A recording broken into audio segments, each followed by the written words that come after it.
আমাকে দিয়ে চালিয়ে দিচ্ছে যে আমির হামজা ও 53 জায়গায় কোরআনে ভুল ধরেছে, ওর পেছনে নামাজ পড়া হারাম। আমার দোষ কার ঘাড়ে চাপাচ্ছে।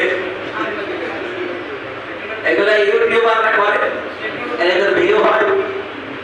এবং অনেকে আছে এমন, তারা আমার পরবর্তীতে মেসেজ করে, বলে হুজুর আপনি কিছু মনে করবেন না, কারণ ভাইরাল হতে হলে আপনার নামে কিছু বলবে, খুব তাড়াতাড়ি মানুষ খায়।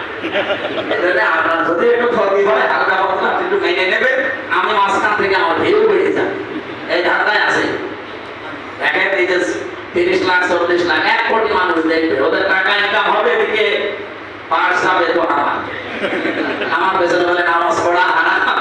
আমার যারা প্যাট্রোনাইজ করে আমার পেছনে আছে, তাদের সাথে ইসলাম থাকা উপায়, এত বড় বড় ফতোয়া আমাকে দিচ্ছে। আমি যে কথা বলতে চাচ্ছিলাম এই জায়গায়, এই মানুষটাকে আমি শুধুমাত্র 3 মাস সময় দিয়েছিলাম যে আপনার ইসলাম গ্রহণ করা লাগবে না, শুধু আপনি বুঝে পড়বেন। ওনার বিবেকের তাড়নায় উনি 3 মাসে অলরেডি মুসলমান হয়ে গেছে। উনি নিজে, ওনার স্ত্রী, 2টা মেয়ে, ওনার মেয়ে 2টা জামাই, সব মিলে মুসলমান হয়ে গেছে। আল্লাহ তাদের হেদায়েতের উপর রাখুক, বলেন আমিন।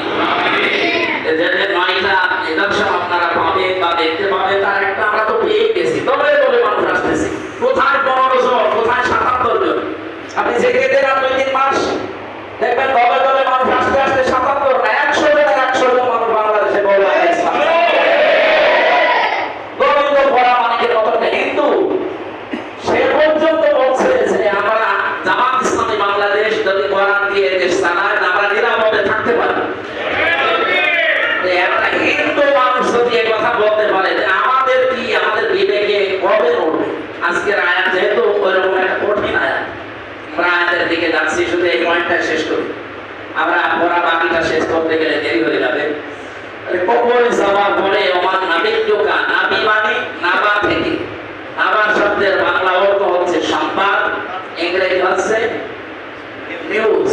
বলেন